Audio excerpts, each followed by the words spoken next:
What's going on, everyone? Firstly, welcome back to the pit lane. It is still cold outside again. I don't know how this keeps happening in the place that we live. So I'm gonna make sure to turn on this bad boy first, get these hands nice and warm. Today I'm working on the E46. I got a new sensor that I need to replace in there, but there's been a million people that have gone through that before. So instead of kind of going through something that's a little more boring and mundane, I wanted to talk to you guys about the lid. Let's go. So I just wanted to take and find a better place to kind of sit down and chit chat with you guys about the helmet that I've been wearing for about 6 months. It is the Simpson Viper. But you already knew that from the title of this video, and that's why you're here. So let me tell you a little bit more about it. So it was the 2021 budget build that came out from a very well-known brand of Simpson. So it was their take on a fresh sheet of paper to find something to get a little more introductory people into their equipment. Because if you go on to their website, you can see some of the carbon options that they have, and it just starts going straight up through the roof as quickly as possible. But their big claim to fame with this one is the amount of the eye port that they actually put onto this. So it's their extra large eye port is what they call it. It's pretty big, and especially when I have it on and I'm driving around trying to make sure I'm not hitting cones or flying off the track, it gives me everything that I need to see, and there's nothing in the way besides maybe an A-pillar, but they can't redesign the car for everybody. So the other thing that I like about this is that there is air vents on the front here, and then there's some on the top. There's nothing on the back, and none of them are kind of active, so you can't really go in and change them for the type of day you're having. I will say that when I was out on like an autocross parking lot, basically, just asphalt, and it was hot, and it was probably in like the 80s, 90s, I never had a problem keeping this on for the run or in between runs, like 5 minutes or so, walking around. So I don't think there should be any issues with it. It's more than enough, but they left it with a little bit something to be lacking.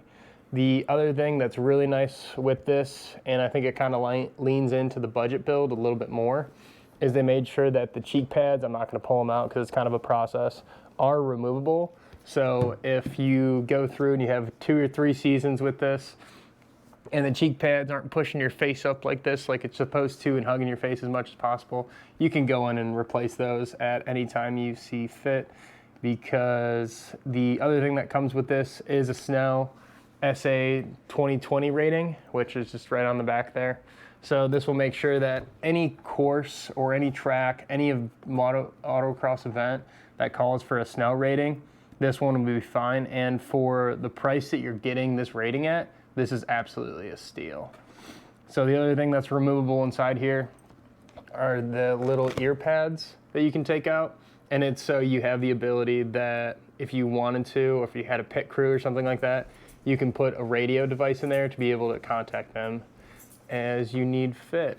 And the other thing that I think is an absolute steal that comes with this is it's on device ready. So if you do have the straps and the racing harness and the racing seat, you don't have to go out and shell for a new helmet. You'll just take out these little plastic screws, is what I think they are, put in your hardware that you need for the Hans device, and you'll be able to rock and roll on that one whenever you're needed.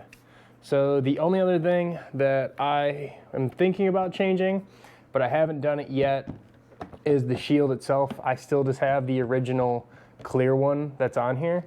It does come with an anti-fog on the inside, so just make sure you're careful when cleaning it and making sure you're not using like a harsh chemical cleaner that's just gonna strip that right off and take it out. But every time I've been racing so far, I just have the shield up. And the other cool things that they have is if you go on to Simpson's website, they have a couple of different offerings of like colors. You can do like an amber or like a mirrored one or a radium one, I think is one of the names that they call it. And you can get those replaced out. It's just 2 screws on each side, replace it, and then put the new one on.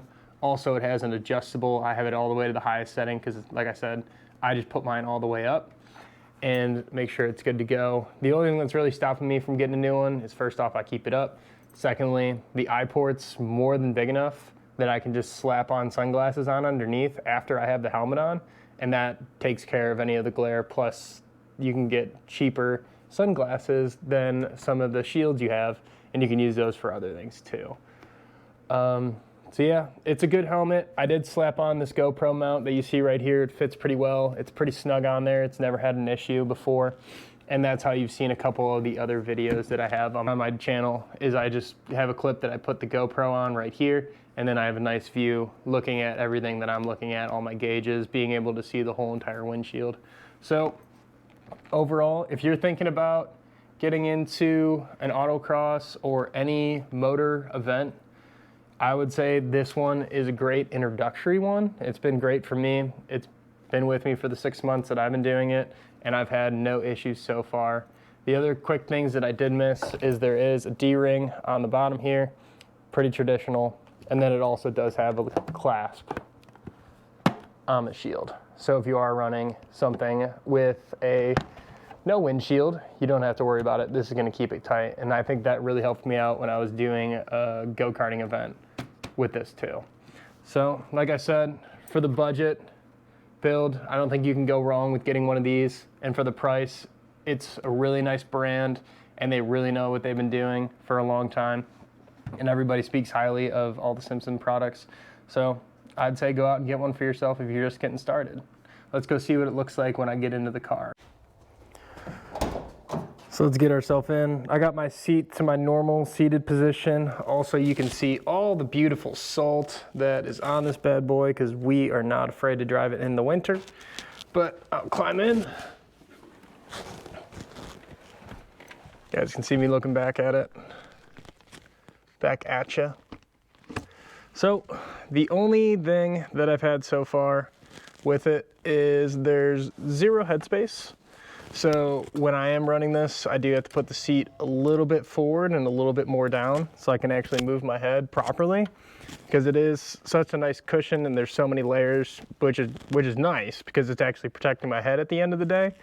But I do have to put myself in a little different of a seated position when I get in the car.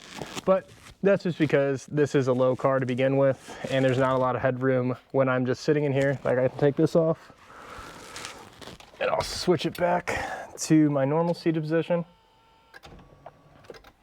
And to begin with, there's not much there anyway. So that's everything I kind of have to say about it. Thanks for watching, guys. If you've made it this far in the video, feel free to like, subscribe, comment, all that stuff. I try to interact with everyone that I possibly can on the comments. Thanks for watching again, guys. See you next time. Peace.